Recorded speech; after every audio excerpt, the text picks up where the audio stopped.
one of the last videos I'll do in this section on beauty, because we've talked about the louds and softs and fasts and slows and letting it flow with our heart and with the beauty of the music that we want to hear and we want to offer to God.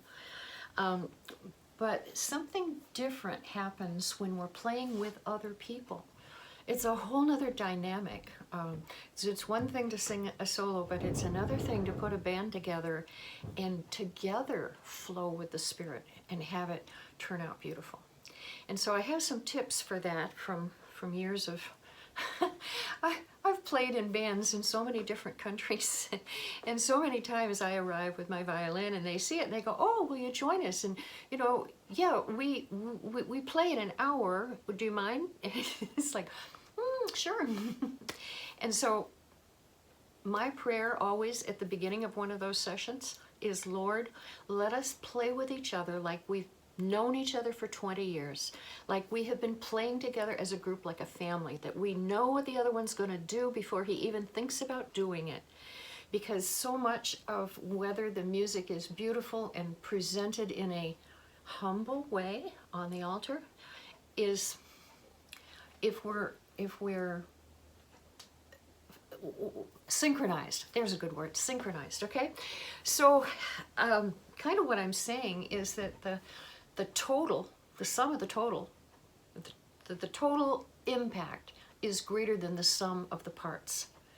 You know, that's kind of a mathematical statement, and you know, like 2 + 2 doesn't equal 4 anymore. It equals 6, because you have the added component, the possibility of perfect unity amongst yourselves.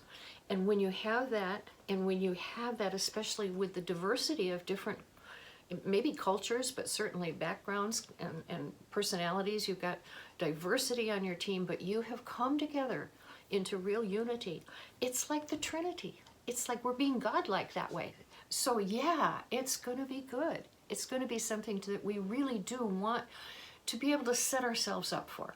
Now, I'm not saying that we can always make it happen.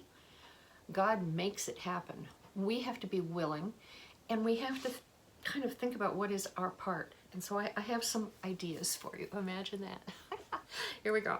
So first of all, prepare your heart ahead of time to think about us as a group. How are we going to do this? I think too many times we each come into it thinking, okay, what am I going to do tonight? Okay, I'm going to use this instrument, and I'm going to try that new lick that I had, and I'm going to try this different strum. And you know, we're thinking about our own contribution and our own skill, which it's all good, but if we want to blend, let's start thinking about us as ourselves as part of a group and what that's going to do for us. That's very not American thinking. It really isn't. Okay, so the other thing is in the setup, the sound and the monitors is so important, because now see, I play a melodic instrument with a band, so it's like lead guitar. I'm playing violin, but that could be simply a lead guitar, a flute, could be a vocalist, and I have to be able to hear the other parts. I know that I don't want to jump into the ending, the empty spot at the end of the phrase. I don't want to hog it. Maybe the lead guitar's got something they want to put in there, or maybe there's someone else that's going to sing something there. I have to be willing to not jump in and always take that prime little spot that's there. And in order to do that, in order to not jump in there, I have to be able to hear when other people are. And sometimes I can do something that complements what they're doing, but if they're doing something beautiful, I either want to leave it alone or I want to come under it with something quiet that supports it. And that's true of a vocalist. It's true of a lead guitar. You don't have to always be doing, you know, you can be doing. Okay. So it's really about preferring each other. God says over and over, one another. Do this for one another. Prefer one another. Consider the other one important. Think about their needs as well as your own needs. And so musically, that's what we're talking about. That, you know, if somebody's got something beautiful going, enjoy it. And if they need a little help, jump in and help. But be sensitive to what's going on. Balance your voice. Now, back in high school, if you sang in the choir, you probably learned that you have a solo voice and you have a choral or a choir voice, a group voice. When you're singing in a 20-piece choir, you don't want your voice to stand out. You want to blend with the group. And that's what happens when, you know, if you're not singing the solo, then you need to no longer have that voice that stands out as the soloist. So be aware of what you're doing with your voice. Another thing for creating unity on the platform is eye contact. It's so important. I've seen, you know, leaders that are so lost in worship, or the piano player so lost in, their eyes are closed and they're just enjoying, they're jamming with God, and you could be there or it wouldn't matter, because they're just, and there's a time and place for that, of course, but probably in a group setting, that's not necessarily the time and place to get lost completely. We want to get into the presence of God, but we need to bring others with us. And so that means that I have to, as a soloist, so that would be a vocalist or a flute player or the lead guitar, we've got to be able to tell where the group's going. And we do that visually. You know, and you know that leaders have had, you know, like, oh, back to the chorus, or oh, back to the bridge, oh, we're going to do this now, or repeat, or stop, or the different hand signals. You got to be alert. You've got to be awake and watching. So eye contact is so important, and that happens when you actually set up. I've been set up before with a singer between me and the lead guitar player, and that doesn't work. I've got to move this way, that way, to be able to visually have contact with that person. Last two things. One has to do relationally with how we're doing. We have got to bring to the platform a forgiving heart, one that is quick to forgive, and one that is sincerely encouraging. And I don't just mean, oh, that was so good, oh, you sounded so good today. No, I mean, if you notice something that was really outstanding and you can be specific about it, then yes, compliment. Don't compliment for flattery's sake, but compliment because you want that person to be encouraged. And I know sometimes we do that in a general way, but if you can be specific about encouragement, it's so much more meaningful than just, oh, hey, that was great today. You know, just think about what was great, and what does this person need? Are they needing a little encouragement now, or do they just need to be, you know, it's hard to know what to do with thank yous, isn't it? People say, oh, it was so good today, thank you, you touched my heart.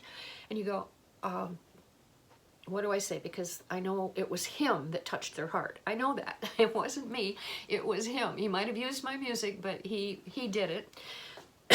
Corrie ten Boom had something. She said, I just take each one of those thank yous and I pretend it's a flower, and I put it in a bouquet, and then when I get the bouquet ready, I give it to Jesus. That was Corrie ten Boom's system. All right, be a cheerleader for the others. Be their cheerleader. Yeah. Look for the good things that you can find about what happened and how they performed, or how they didn't, or how they moved in the Spirit. Lastly, we have to guard our own heart against some really tempting, I just can't call them anything else but sin, tempting sins. Pride, of course, is just like this monster that's standing there waiting to take over. You did a good job, and you go, wow, I did it. And that pride would like to come in and grab you, but don't let him. Second of all, guard your heart against perfectionism. Ooh, yeah. Because we know what we can do on our instrument, on our voice, and sometimes we don't. And it doesn't come out like we want. And we can just hit the slides, and the rest of the set is down the drain, because I'm feeling so bad about what I did because it wasn't good. You're expecting yourself to be perfect. Well, you know, why? Is that a perfection, a holiness that comes from God? Or is that I have to be perfect so I feel good about myself? Or the last thing, competition. I have to be perfect. I have to be better than. I have to stand out as being somebody special musically. That's a trip down an alley that's blind at the end. And it's a trip down a river without the paddle. It's just not a good place to be. So those are the kind of things that I would think about as far as creating unity on the team that is offering something to Jesus. I have just a couple more comments about etiquette. Yeah, musical etiquette. Oh yeah, one of them was, don't always take the end of the phrase. Leave that for somebody else now and then. It's like, don't eat the last piece of pie. If you want to join with another group, and this is especially true, people like myself, I play a solo instrument. If I don't have a group to play with, I'm kind of like, oh, got nothing to do. But I wait to be invited. And if I don't get invited, and I think they might still, I will ask, and I'll say, but it's okay to say no. Either way, I would like to, but it doesn't have to be today. So it gives them an out, so they don't feel like they're rejecting me personally, but they're just, today's not the day, that's okay. But now they know that I'm willing and that I'd like to. So you do that ahead of time before they're up there on the stage at the microphone. If you are the leader of a group, think about who you could invite. I know some bands practice together, and especially they come to the tent ready to do their thing as a group, and by golly, we just need to leave them be, let them do it. But other times there are people that can, and I think that we're doing more of that with our harp and bowl and our worship in the word. We're including other people in the music, and we just need to be clear, because sometimes we just need a solo set. I need to do my thing. I need to be with Jesus, and I can't be right now distracted by making a group. But that shouldn't be all the time. We should really try to find times where we can create a good experience for everybody who's at the tent, who's on the team. Now, I have made a lot of comments about this stuff, and I bet you've got some too. I bet that I've missed some things and that you've got some experience to share. And I hope you'll put it in the comments so that we can all learn from each other. Thank you so much for watching.